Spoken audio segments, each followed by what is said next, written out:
Right guys, today's guest on the show is Ian Melrose. He's an MC from Glasgow. He's recently brought out his new album called Diamonds. The link to that will be in the description below. What platform is it on? It's on Spotify, isn't it? It's on Spotify, it's also on my own YouTube channel. It's on every platform, every music streaming platform, apart from SoundCloud. We're working on that. Good stuff. We'll get them in that. Aye, good stuff. So anyway, first of all Ian, how's yourself? I am brand new, mate, active. Good stuff, man, good. So what was sort of life like sort of growing up? It was like just a life in a scheme, mate, just fucking the same as what you'd expect most people, just living in like a council area, man.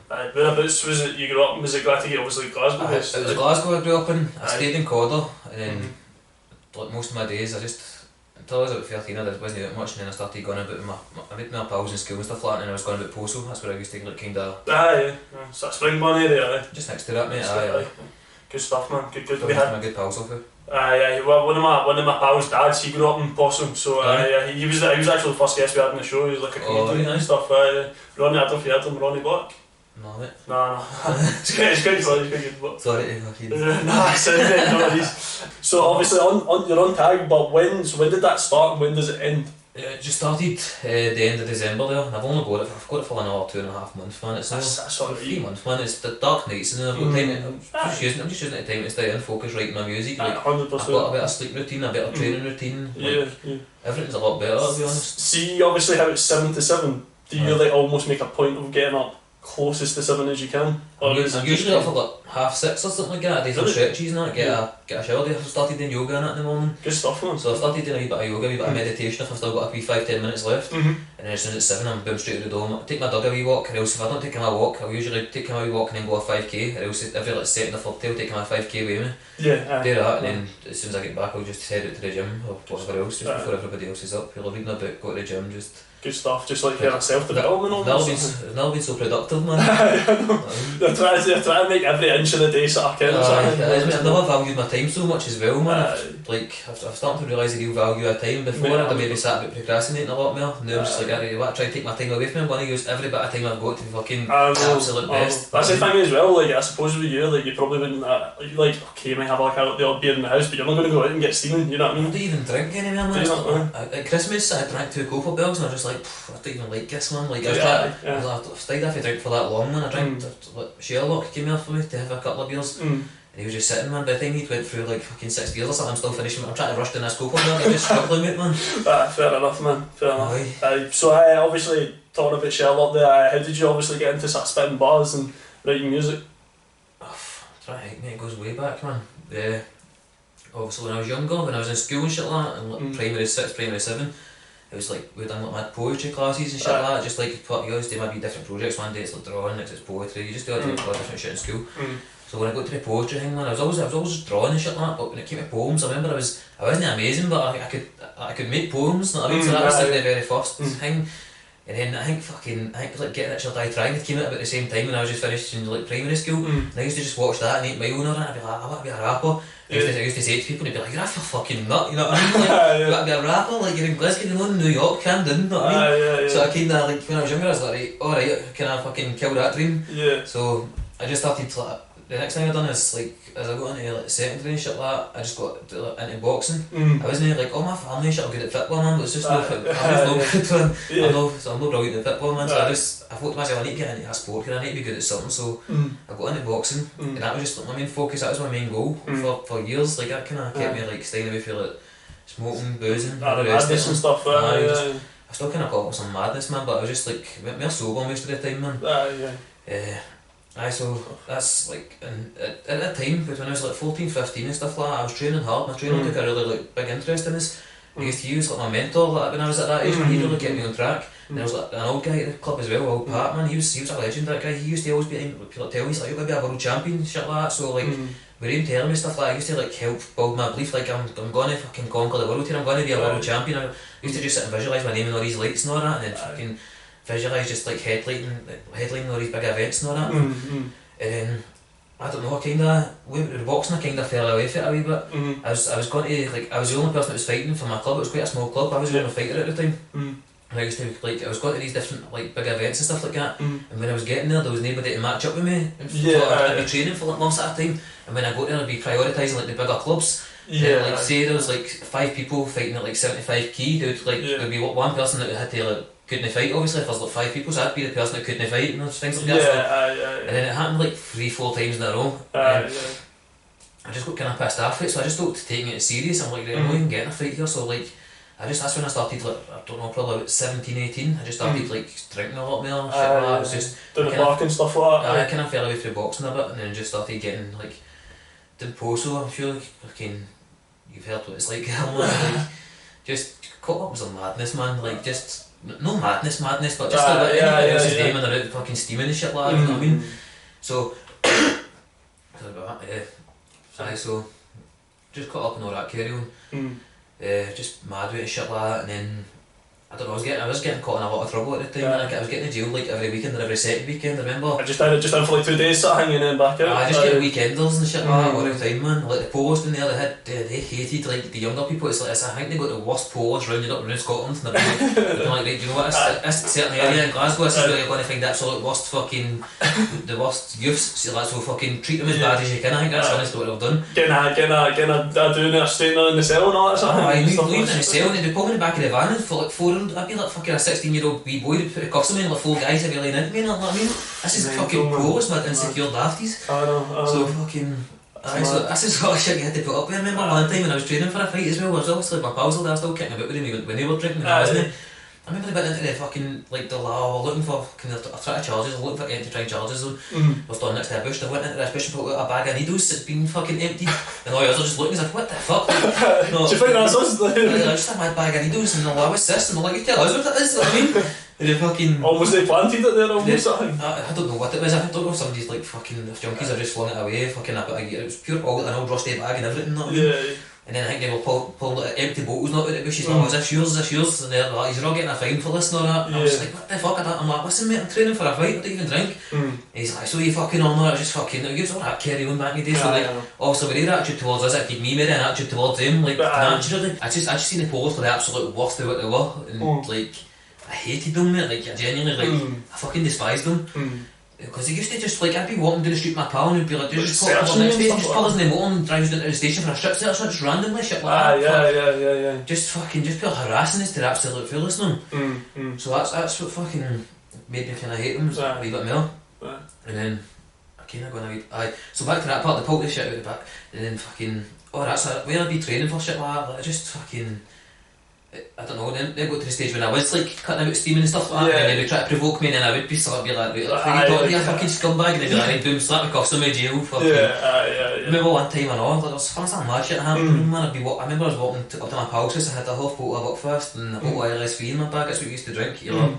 Lucas had spotted LSV, but LSV was cheaper. So do you mix it too? No, not like, no, just... we used to drink a Buckfast and then a wee sip of the fucking juice, just how it tastes. Man, that's what we used to do. So fucking, I was doing that, and I remember they pulled up next to me, it was like a wee side street where there was no cameras, they jumped out of a van and I was like, alright. And I was a wee bit steaming, so I was like, just ignore them, just kept walking, and they're like, Ian, stop.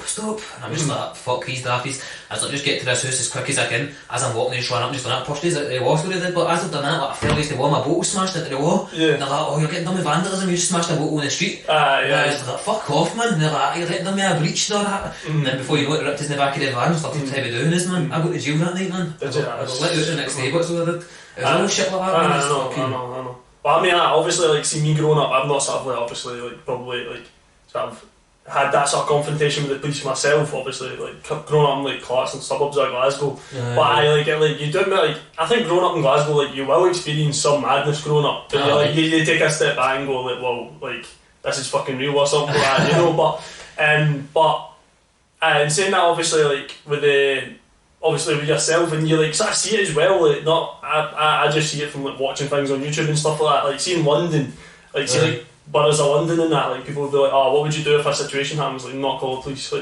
but it's almost that way that you've sort of explained it there yourself, is as if the police always see you as like something bad, like even the innocent people, like you probably like people that probably have got nothing to do with the police, like are don't get harassed by the police often in like those sort of areas, but they see other people getting harassed for no reason. The first thing when they like reach a problem or a situation, they don't phone the police because they're like, well, they're just like against us, so we would sort it out ourselves. I fucking hate me, man. So I'm still leading into this when I got into my music, man, so fucking... I know, Aye, so that had happened, like, I feel like my boxing that at this point, but I still, like, I still had that ambition in me, like, I thought to myself I was going to be like a world champion and things like that, so like, I still thought to myself, I still want to see my name, like, I still see myself doing big things, and then, like, so at that point, I had to go, because I was getting in trouble, I was getting in jail like every weekend. I remember my auntie Alicia, it's funny man, she was saying this a few weeks ago, I was talking to her, she's like, I remember you used to phone me every weekend, it was a race, for me to either get to the polls to get to you, you'd be like, Alicia, I'm getting to jail, I'm trying to run, meet me at this place. And fucking it'd always be a race, she would always be trying to rush me and she would always just miss me. Like sometimes she would catch me and I'd get in the motor steaming and she'd manage to get me up to her house. She stayed like fucking Drumchapel, it's a good wee distance away. So fucking, I used to always just drive up to her house, or else if she didn't get me, she'd just get there a couple of minutes after I'd go to jail, and then she'd be running down to the police station and like just come down to one papers and all that and for me. Things like that, man. Fucking holding a change of clothes and all that. So that was just becoming every weekend. And then I remember my mum being like, right, you need to fucking go and stay with your auntie for a few weekends, and I'm like, what? So fucking, I've gone up to stay with my auntie Alicia for a few, like, I wasn't happy to start with, man, because obviously I wanted to go out and get married, but I was just getting in jail all the time. I was only a matter of time before I did get sent to, like, at that time I would have got sent to Poland. It was just a matter of time, just playing with fate, man. So I ended up going to stay with my auntie, I think it was like for one weekend, and I was bored at my nut this weekend, man. And I was like, fuck it, you want to get a bit of green? I didn't even smoke green at the time, man. Like, I'd stayed away from it so long because of my boxing and all that, man. And all my pals around me had always smoked it and fucking always done buckets, bongs, all that carry on. And I've always just stayed clear of it. And I'm like, fuck it, you want to get a bit of green? She's like, I used to smoke it years ago. And then fucking, I'm like, can you roll? She's like, I think so, aye. So fucking, we went and got a bit of green. We ended up sitting in her house. I think we got a hot bottle as well, man, a hot bottle of Buckfast, man. That was just my thing, I used to just drink wine. So fucking, I got that, I got a wee bit of green, man. I ended up just sitting so stoned, like, it was almost as if I was having that's my out of body experience, man. It was crazy. Like she's black, I don't feel well, I'm away to my bed. I'm like, right, cool. So she went to her bed and I just sat there so like in this mad trance. Like I don't think I'll ever get this mad way again. It was almost like if you take ayahuasca or take DMT or something. It was something, I can't something explain it. It was something like that, man. So it was a mad psychological experience. So I was just sitting there and I was like, what DVDs you got? Fucking, she's like, I'll take that DVD, give me a 2-pack one. I was like, right, cool. I went in, I stuck it on, just in the DVD player, just sat, just like, I felt as if I was in the film, like honestly, I felt as if I was in it, I was just that mad way, it was mad. And I was just picking up like so much, and I was watching like, in this, it was called 2-pack Fog Angel, I think it's on YouTube and that dude, it's like a fucking documentary, it's an hour and a half long. But I just sat and watched this and he was just explaining how like he came from nothing and how he managed to like there was nobody that was really rapping around him like that and like the struggle he went through to like make his name in the music scene and how big he ended up becoming at the end. And I just remember watching it and thinking to myself, if he can do it, I can do it. Bear in mind we're talking 2-pack and I'm not stoned by, I'm just like if he can do it then so can I can do the same as he's doing. And I'm thinking to myself, if he can have an impact like that, I want to have an impact like that. And just like I just remember just sitting there and I was like an epiphany I had and I was just sitting there just fucking just so tuned into this documentary and just like it inspired me so much more than anything ever had. And then I ended up just like, after I'd finished watching it I was like fuck it, I remember I used to be good at poems and I'm gonna just start, I wasn't even writing instrumentals or anything like that, just started writing like fucking trying to put rhymes together and all that. Fucking at that point as well, man, a lot of people don't know this, I was using an American accent like right straight after just coming out for watching that documentary. I was trying to just write the wee 2-pack with I wrote. I was fucking for about, I don't know, about a month or two, maybe even longer. But that's how I initially started, I was just writing things like that. And then, it was just a mad journey for them. And the first how I actually, like, I liked 2-pack a lot more, like, when I was young, my uncle got murdered, so he did, and like, everybody got like belongings to him. And the thing I got was like 5 out of 10, so I got a 2-pack CD, that was the only thing I got. And I used to play that on repeat for early years, that was my introduction to rap, so like, I didn't really listen to any other rap music or anything, just 2-pack, just like, Changes, Ghetto Gospel, like fucking Dear Mama, Memphis Got a Baby, just all that. So I just sat and listened to all tunes for years, about a decade. I just sat fucking blasting that, and then I started realising who Biggie and all the rest of them were. But that was so when I got a 2-pack DVD, that's how I was even more influenced by it. Like, so I'd watched, so I'd watched that, and then getting into like all the rhyming and things like that. I'm trying to think. I took a few different steps, and I'm trying to think how what was it? I had I've still got an auntie, like, I was not in touch with her, but I was talking to my auntie at the time, a different auntie, my ma's auntie it was, and she was like doing like some sort of gospel choir thing in an Easter house, and she said to me, she's like, why don't you come out here, like, with choir people? She's like, we've got a studio we can use there, and they're still rapping this American accent and all that at the time, like, fuck the rest of it there. But so she's like, why don't you come out here and just see what you can pick up for these people or whatever, blah blah blah. And I went there, and then as I went there was like, I think it was a Celtic Connections, have you heard of that? Yeah. So they were there at the time, and they were doing like some sort of like Gaelic show. And then I ended up speaking to, like, I don't know, I was just so passionate about it. So even though we're pure different ends of the spectrum and things like that, it was like me and this little older woman, I can't even remember her name, that's terrible, but like she ended up just saying to us, like, we want you to do a show, but we need you to rap in Gaelic. And I'm like, I can't even speak Gaelic. I was like, what if I write a chorus here, and then if you can translate it into Gaelic for me, and then I can just like sing my verses, alright. She's like, aye, that's fine. And then just as I'd been doing this, Sherlock had got into it a bit as well. Is he your mate for growing up? She lived directly across the street from me. Right, cool. It's mad, it's a mad thing with me, Sherlock. We weren't always heavy close pals, we always spoke to each other, but we weren't always like the best of pals until, I don't know, until like we got to about 16, 17, but like it's mad. I used to go out with Possil and he used to go out with Rock Hill, and they two schemes hated each other, so they used to always be fighting. I mean, him would always be like fucking pals. It was pure, just one of the awkward ones, bro. It's just fucking it's mad. So we had that, and then so at this point, me and Sherlock have went there and we've like started like getting some practice in with this, like just in a studio and all that. It was just a mad janitor guy, it was a producer and all, like they didn't really know what they were doing, just like getting a feel just winging it, man. But I just felt amazing. I was like, I feel like fucking a professional rapper. I'm in a studio and all that. And then fucking, I think it passed on, man. I was putting things on my Facebook. I was doing the American accent and shit, man. I put up a few videos with putting my face and that in it. Fucking getting some stick for it as well.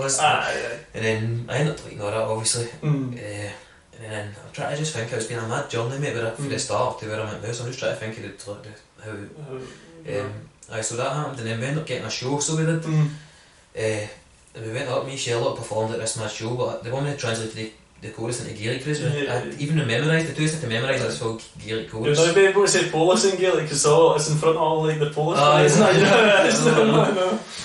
So we managed to like translate that. We went up and done our show and things like that, and then I don't know, I felt amazing, even though like it was probably terrible if I was looking back now. Like I'd be like fucking embarrassed back then, but like all the people who was at the show, they were not really a judgmental crowd, like so they were just, everybody stood up clapping for us and all that. I felt amazing, man. And then once that had finished, then I'm trying to think, well, my next step was after that. So after that I was still hungry, still trying to search for like the right avenue to go down.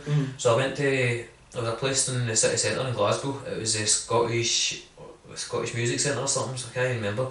It's just next to Merchant City.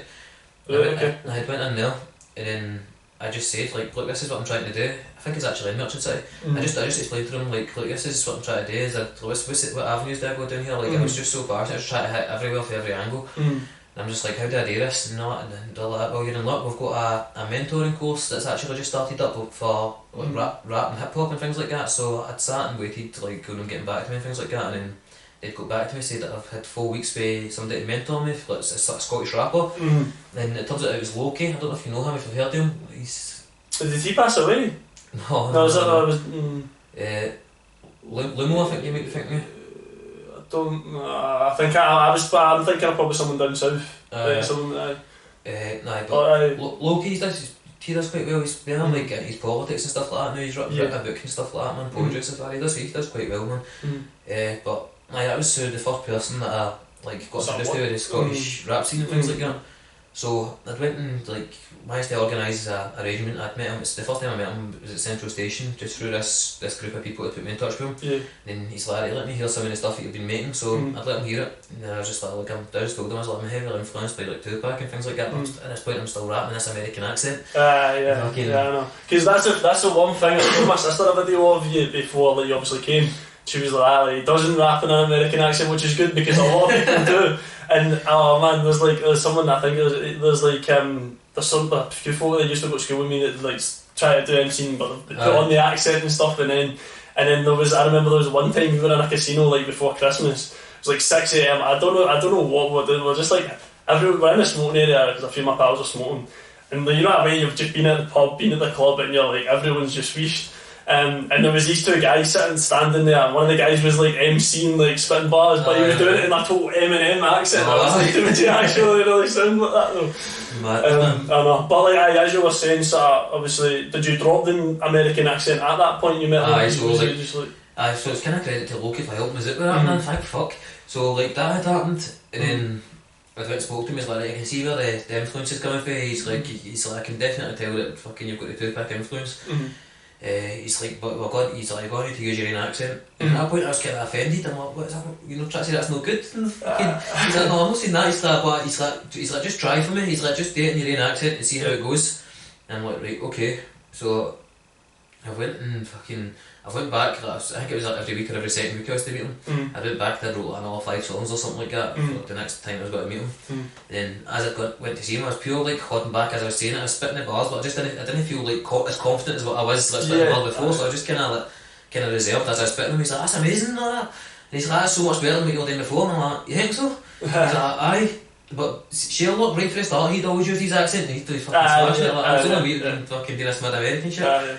So like, right, so I'm trying to think what was the next thing after that. So after that was me and there was another 2 boys. I can't remember one of the boys' names, but the other boy was CJ Graham. I'm trying to remember what his music name is. Oddball.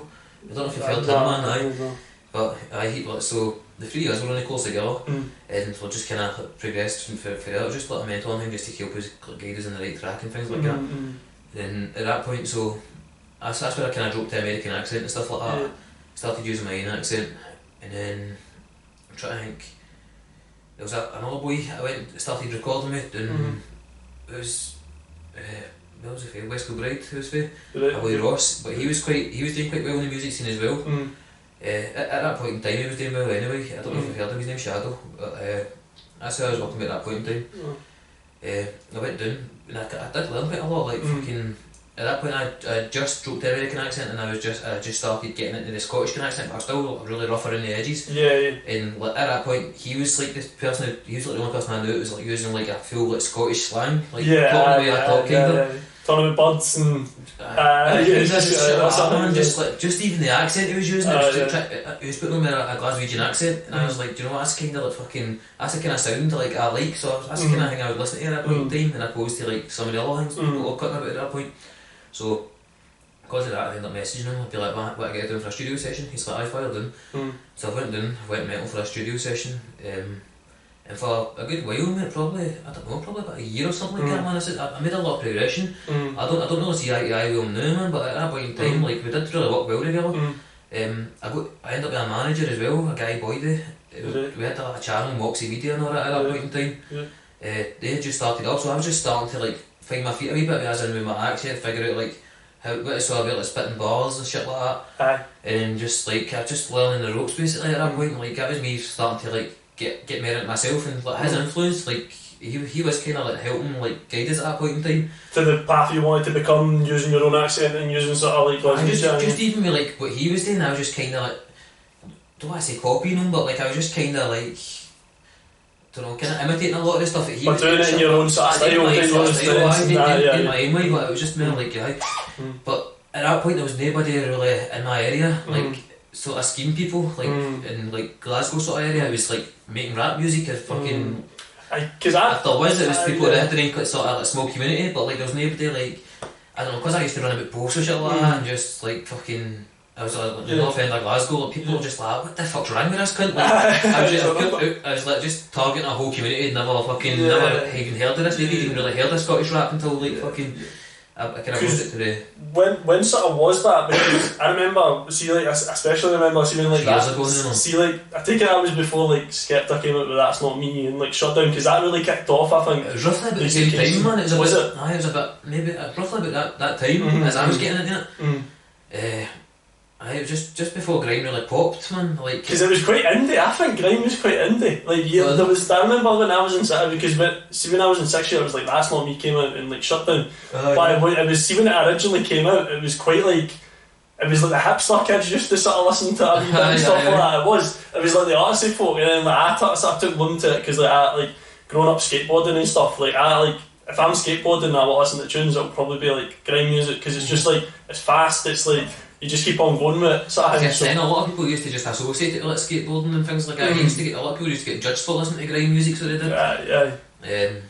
So I'm trying to think. I'm just trying to think of this whole path I went on. So like I've been working with that boy Ross for a while, and like just like developing my style more and more, and then he brought another guy in, his pal that he'd known for years ago, this guy Boydie, so he started, the two of them together started this channel, Moxie Media, and that was like my first Sherlock as well. It was his first freestyle, it was my first, like I'd done a music video on the channel, I think I paid like £100 for it or something like that. It was just a real basic music video, man. I had to fucking send a few copyright claims to get it took down, so I did one. That and a few other ones. But fucking, because I feel as if they're kind of using it against me, see that because I'm doing putting good videos out now, and then like I think they put it on private for a few years and then took it back up as like I'm starting to blow up a bit now. They fucking, just some petty shit, man, but we won't get into that. So that's how I was like, I was kind of finding my feet a bit with that, and then like he was managing us as kinda like I was where it was under. I think I was giving him like fucking £50 a month or something like that. Guy Boydie, and he was just working as a manager for me, and it was just like, to be fair, like I don't know, I think he did have a lot of hidden motives, but I learned a lot from him as well, man. Like I was quite young at the time and quite naive, but I did learn a lot from him. And then so I just took all the knowledge I could learn, and then like I can't really remember, there was a wee bit of a disagreement, man. I ended up just having to cut all ties, and then after that I'm trying to think what had happened. So I still had a few videos out on their channel and stuff like that, and I can't remember. So and then after that had happened, me and Sherlock were still like kind of just cutting about, just like linking up with people making music. Just thought that there was different people just in Glasgow. We're just linking up with like different cameramen, different studios, just going about just different people. Like we didn't really have like a solid place where we would go do it, and it was just like fucking linking up with different people doing different things. I think that's kind of about the time I started working with NCD as well, and then like me, Sherlock and D went and done a music, we went and done like a freestyle together and put it on Facebook. It's called Devastate, the tune that we done. We put a freestyle up on Facebook, and it started going like quite popular and shit like that. So like, fuck it, we'll make a music video out of it. There was a boy from Australia at the time, and he done Sherlock's Scheme Living video, Josh Payton. So he's came through and he's like, right, fuck it, I'll shoot a music video for you for nothing. He's like, I just want to get my folio built up a bit and things like that. So like, cool, cheers. So we've ended up, me, Sherlock and D have ended up going doing this music video with this boy, and it's been like so much better than the other stuff that I'd done previously. Like the bars look better, like it still wasn't the way I'm all now, but like everything was a lot better than my previous work. The music video was just so much better, so like people started taking it a wee bit more serious at this point. I was still getting quite a lot of stick at this point, but people were taking it a lot more serious. And then where did we go for there? And then there was another, so as we had been doing that, me, Sherlock and D came in, we'd been doing the other thing. Those boys from the south side, they got themselves Sinister South. That was like YB, Big Sean, fucking Antsy and DK. I don't know if you've heard any of them. Don't think so, no. Yeah, so they're from like the south side, they called themselves Sinister South, and we were like, let us free. And I was like, fuck it, we'll make a group. Fucking, like Section Boys or something like that. Aye. And then there's a few other random, like not even random, because it's just because within the music scene, man. There was like another 3 boys or something like that involved. There was like 10 A's on. And like, what do we call this group? I can't remember whose idea it was. But they're like, we'll call it TMA. Like, it's one of those like 10-man army, and I was like, no, we'll call it True Music Army. I'm like, fuck knows, man. I'm like, we'll just go with it anyway. So we're calling it like TMA. It's just fucking years. I don't know, this is going back about 5 years or something like that. And then we started like, once I'd done that, but we were getting hundreds of gigs. So we were getting gigs here, there, and everywhere. Like, because people seen us, because it's like strength and unity, you know. So people were seeing us like, because we had like a lot more numbers. Because you have your pals, Sherlock will have his pals, the Southside boys will have their pals, will all come together. So. It's at the very start, it started that brilliant. Like as soon as Eddie's dropped a project, we were all like fucking everyone would be sharing it now, and it'd be getting a lot bigger reach. And like, I was doing a lot better just through terms of that, just through like fucking strength and numbers. So that kind of helped us all. Everyone has helped us out a bit. And as things went on, but no for about fucking, didn't last long, about 4 months or something like that. And then fucking there was just like wee small arguments within the group and all that, man. Just fucking people like no liking like what other people are doing, and just like it was pure petty stuff. You know what I mean? It wasn't even it was nothing serious, man. It was just pure like behind the scenes. It was just fucking. So like we were like, fuck this. And all that. Like I'm just like fuck this. So we end up just kind of. I still talk to I talk to everybody like on like a personal basis, but just on a group, man. It just got all fucking. It just didn't work. So we kind of just went our separate ways, and then I'm trying to think where we went for there, man. For there, fucking. did you just go out do your own thing after it? It's kind of a Sherlock a bit. Aye, it was Was it mostly kind of mostly just you did your own thing and just collabed with him? Aye, mostly like me and Sherlock and Dave. It was kind of like a lot of it was just me and Sherlock because like we stayed across the street with each other, so it was easier for us just to go back and forth to each other's houses. Aye, the freestyle in the backyard. Freestyle was my veranda and shit like that, man. Yeah, so we'd been doing shit like that. Yeah, I'm trying to think where we went after that, man. Wrap my brain a bit. Around about that same time, that's when I started talking to the boys for 1250. That is like, I don't know, do you know 1250? Nah, I don't think so. They weren't my music videos on that Pressure music video. Right, okay. So it was around the same time that I went and started, can I just link me up with them a wee bit? They'd done like fucking, I think they'd done like a freestyle video and that for us, and we just started talking to them more and more. Yeah. I think they were just kind of starting off at that point in time as well, though. Like at that point they were just kind of getting everything built up. But this point also people knew who I was and things like that. Like I'd fucking been a bit for a while. So yeah, I started blocking with boys for 1250, and then also like Sammy up to standard. Before it was up to standard, I was doing just working with Sammy and just recording with him. I liked the way he could like mix and master things for us. I was getting a lot more professional than what I was used to. So I was doing now just like recording a lot of things. And then that's where I was recording most of my stuff. Probably just didn't go to the city centre. Yeah. I didn't work with him, and then if I could get through to Edinburgh, I'd go through there to get my music videos and that done. And then just in a period of time, like everybody's kind of built their platforms up. 1250's got a lot bigger, like up to standards obviously I think, and that's got a lot bigger. I've got bigger as an artist, and then just like everybody's got more talented at doing what they're doing. Just see, and there's a guy in Edinburgh, T2, is it by Shell Boot, is it? Oh, T2T. He's great. I listen to a few of his stuff, man. He's a good cunt, man. I thought he's one of my trips, man. He's a good cunt. But fucking, I've been meaning to do a song with him as well, man, but we've just never really got in it. Aye. So obviously you've sort of said Tupac. Was there any sort of other influences growing up? And you've sort of mentioned you met the boys from West Coast Bride, that sort of brought you on to where you are sort of now. Was there any sort of bigger names that influenced you, like sort of even like the UK scene as well? Aye man, like there's a lot, like fucking, I don't know, I didn't really like study the scene as much as what I should have. I don't know, man. Like obviously like there was it's American rappers that I was studying first, so I was watching people like NWA, Ice Cube, like that was the first people I was really studying, like also Eminem, like you couldn't know. I had rinsed all his albums, man, and I was like, once I got to about 13 or something like that, I just fucking started buying all his albums. I'd been listening to them for years. Just like Dr. Dre, Eminem, just fucking. And then like when Notorious came out, man, I knew who big he was, but I didn't fully appreciate like how big an artist he was and things like that. So once Notorious came out, I was like, fuck. So after like sit and watch that, I was pure inspired by that. I went and bought like as many albums I could get. I just sat and fucking listened to all of them. So I was really just listening to Tupac and Biggie all the time. That's the thing with me and Sherlock, but I used to always listen to Tupac and he used to always listen to Biggie. So it's not both sides of this bit. We've always been the opposites on everything. So he always like Mike Tyson, I always like Muhammad Ali. He kicked about rock, I kicked about Possil. Different areas. I stay one side of the street, he stays in the other. Right, mate. The odd numbers are different from the evens. Basically, man.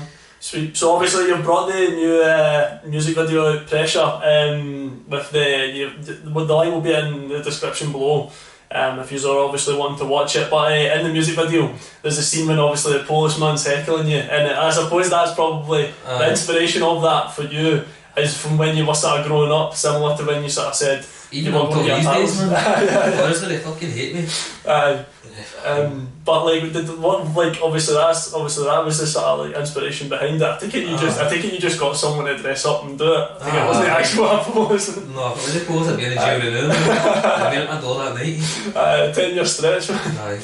But did you get any sort of feedback from it? Were there people saying that that's quality? Like, I think people from Possil were like, that's like that's not just Possil. That's just like that's where I used to go when I was younger. But I'm all in Glasgow now. You know what I mean? But everybody was just fucking. Everybody loved it, man. It's part of them. It was fucking that, and also the tune, man. It was fucking. It was good, man. It was good. Was that Goma you were kicking about? The Gallery of Modern Art? It was the big massive pillars? It was the Edinburgh Christmas market. Was it? So I just went in and said to the security guard, look, mate, I'm shooting a music video, you could let me do this. And he just thought, aye, fuck it, on you go. And then I was on the big Ferris wheel and I see some of the scenes, you look back and see I'm literally at the top of the fucking Ferris wheel. Spin bars. Aye, spitting balls, but there was people fucking pointing me trying to get fucking photos of me and shit like that, man. It was mad, but I feel like you just need to do it, you need to put yourself out there a bit, man. Fortune favours the bold, you know what I mean? Yeah, definitely, man, definitely. You got to take risks in life, man. Aye, definitely. 100%. So obviously, do you associate your music with a certain type of genre? Would you say it's more like, from what I've sort of listened to, I'd maybe say it's more drill, but then again, no, I say it's more grime. But I would say like, but there's tunes you've done with like Sherlock, like see like the summer one. You've got the Super Soakers and all that, man. Aye, so like that's more I brought in with my video guy who did fucking his like I've got some squishy guns for you, so I'm like, fuck it, let's class, man. let's party. Mm. Know what I mean? But Aye.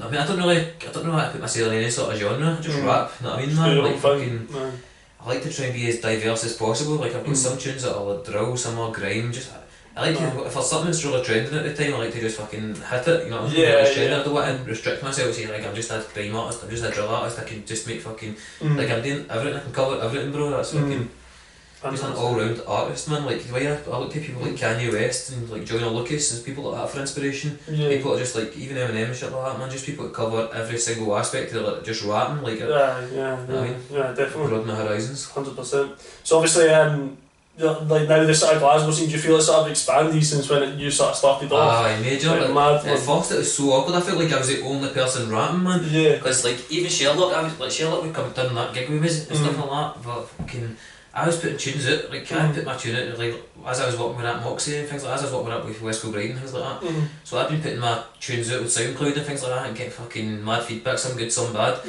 Sherlock's like, man, I'm not putting a tune out, he's like, cunts are gonna fucking heavy slag me now, he's feel nervous to put a tune out. And I was like, mate, hurry up, man. I was like, he was class, not really easy accent. Like, I was like, mate, cunts are gonna love you, hurry up and put a tune out. He's like, no, mate, fuck that. He's like, I just do this for myself as a hobby, I'm not putting a tune out. And I'm like, hurry up, mate. So, fucking, I think he'd fell asleep one day. And I'd be like, fuck it, man, I posted a video. I was like, what do you think of my pal? What do you think? I think I tagged him. I was like, what do you think of Chrissy Sherlock or something like that? And everyone was just loving it, man. And he's woke up and he's like, mate, what the fuck?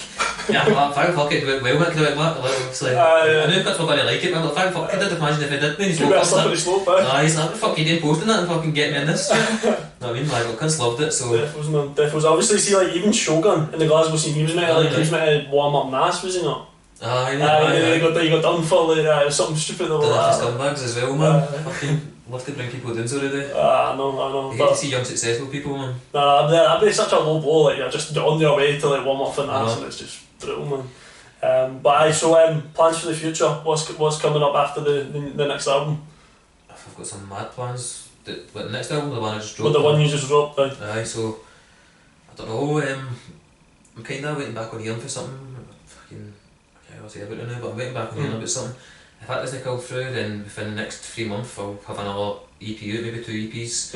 I've got them sitting, I'm just ready, I'm just keeping my material ready. But I'm taking it all the way this year, man. I can't just settle for like just being. Settle for less, I can't just settle for being just like a Scottish rapper, some kind of just raps in Scotland. I'm really wanting to take this like the same level you see like fucking Skepta, people like Dizzy Rascal, even people like Lethal Bizzle, even people like fucking Central C, fucking Kano and stuff like that. That's quite people like Tion Wayne and that. See just the level they're at now. That's the level I'm trying to hit, but I think my accent kind of restricts me, so I just need to work hard on it. That's all I do. You know what I mean? I'll just work hard and make it happen. And as soon as I get through, if I don't get through, somebody else will anyway. I just feel like I've got the drive to keep going. I know. I've got the first 3 months of the year to just fucking like work on it as well. That's probably like. I'm constantly working anyway, even with the tag and shit like that. I'm just that's me, bro. I'm just like a grafter, man. I just got this mad ambition. I'm just thinking to myself like I'm getting older now, you know what I mean? Like I'm 26 now, I'm just thinking to myself, I'm not getting to my 30s and not being a millionaire, man. Like even if I end up a millionaire out with the music before I'm 30, like if I do like a business scheme or something like that, something good that works out for me, like I'm making sure I'm popping in the music scene, you know what I mean? Like this is fucking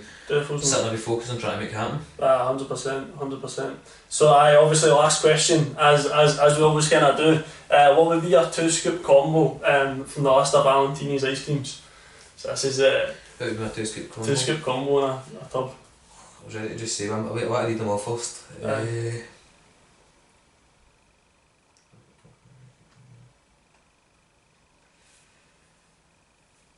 Probably. Don't know if it sounds mad, mate, but definitely. Kinder and fresh banana. Kinder and fresh banana. Aye. Oof, that's a mix. Do you know what a really good one? Chocolate and mint choc chip. I didn't see the guy that owns the cafe. Aye. I know him because like I love ice cream. Did you have a sweet tooth? Not really, when I'm smoking, I don't smoke anymore, but when I'm smoking, man, Get away Kinder Buenos and all that, chocolate milkshakes and man, stuff. just fucking, it's mad when I'm stoned all I days, just eat hundreds of chocolate, eat hundreds of junk food. As soon as I'm no smoking, like it doesn't interest me. Yeah. Just strict to my diet, man. I know, because the guy I go to the cafe like the odd Sunday sort of thing, just get a 2-scoop. And he's like that, oh no, this flavour combo's unreal, chocolate and mint choc chip. Aye. I've never actually, chocolate and mint choc chip, I was always like, nah, like no way, like that's just like a weird combo, like put two in the one like wee plastic spoons. I was like, mate, that's actual class. Mate, you give it a try one time. It was decent, mate, decent. Anyway, Ian, thanks for coming on, sharing your story with us. No worries, mate. So you're on Instagram, Melroze Music, Spotify, Facebook. Just Melroze on Facebook, just my Facebook page. I've got YouTube, Melroze Music as well. Melroze Music, right. Okay guys, links will be in the description below, and all the best for the future, man. Cheers, mate. Cheers. Thanks.